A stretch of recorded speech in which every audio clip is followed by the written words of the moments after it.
ભગવાન બુદ્ધની સંન્યાસ લેવાની પ્રોસેસમાં એક મસ્ત અને ઇન્ટરેસ્ટિંગ સ્ટોરી છે. વિડીયો જોતા પહેલા ફોલો કરી લેજો. હવે સૌથી પહેલી વાત તમને કહી દઉં કે બુદ્ધના જીવન ઉપર જે સૌથી પહેલું પુસ્તક લખાયું બુદ્ધચરિત, એના કાર્યકાળથી લગભગ 500 થી 550 વર્ષ પછી લખાયું છે. એટલે સાચું શું છે અને ખોટું શું છે એમાં હું નથી જતો, પણ જો સૌથી વધુ જે એક્સેપ્ટેડ છે બુદ્ધચરિત એની વાત માનીએ તો આપણને બધાને ખબર છે કે ભગવાન બુદ્ધે પહેલા 4 દ્રશ્યો જોયા હતા. બરાબર. જો કે ભગવાન બુદ્ધ નહોતા જોયા, ત્યારે તેનું નામ રાજકુમાર સિદ્ધાર્થ હતું. એના દ્રશ્યો જોયા અને પછી એને એમ થયું કે જીવનમાં કાંઈ છે નહીં અને કોઈને કીધા વગર એ સંન્યાસ માટે નીકળી જાય છે. હવે આ ઘટનાને બીજી રીતે જોવાનો એક અલગ જ એંગલ છે જે બાબા સાહેબ આંબેડકર આપી રહ્યા છે.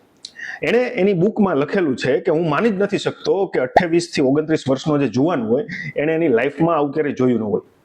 એના બદલે બાબા સાહેબ એની સ્ટોરીમાં એવું લખે છે કે બુદ્ધના સમયમાં 2 રાજ્યો વચ્ચે એવી કટોકટીની પરિસ્થિતિ સર્જાણી હતી, એટલે સિદ્ધાર્થને ઘર છોડીને જવું ફરજિયાત હતું. એટલા માટે સિદ્ધાર્થ ઘર છોડીને જાય છે. અને બાબા સાહેબ આંબેડકરે આ વસ્તુ ક્યાંયથી પોતાની ધારેલી મૂકી નથી દીધી. એને એની સ્ટોરીમાં બુદ્ધા એન્ડ હિઝ ધમ એ પુસ્તકમાં એને એવું લખેલું છે કે આ બધી વસ્તુ ક્યાંથી લીધેલી છે, આ સ્ટોરીના રેફરન્સ એને આપેલા છે, કઈ જગ્યાએથી આ બધી સ્ટોરી એને ઉપાડેલી છે. તો મેઇન વાત અહીંયા એ છે કે સાચું શું છે અને ખોટું શું છે એ આપણે ક્યારેય સમજી નથી શકવાના, પણ કોઈ વાતને એક અલગ દ્રષ્ટિકોણથી જોવાની તમારી જે ક્ષમતા છે, તમારી જે કેપેસિટી છે, એના લીધે તમારા જીવનમાં એ ઘણી બધી જગ્યાએ તમને ઉપયોગમાં આવી શકે છે.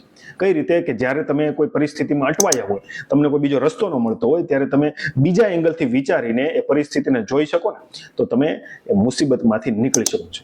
એટલા માટે આપણી ઇતિહાસમાં કે આપણી માઇથોલોજીમાં જે આ બધી સ્ટોરી છે એનો મતલબ ખાલી એટલો જ છે કે એના ઉપયોગ કરીને આપણે આપણા જીવનમાં કંઈક ઉપયોગી થાય એવું એમાંથી શીખી શકીએ.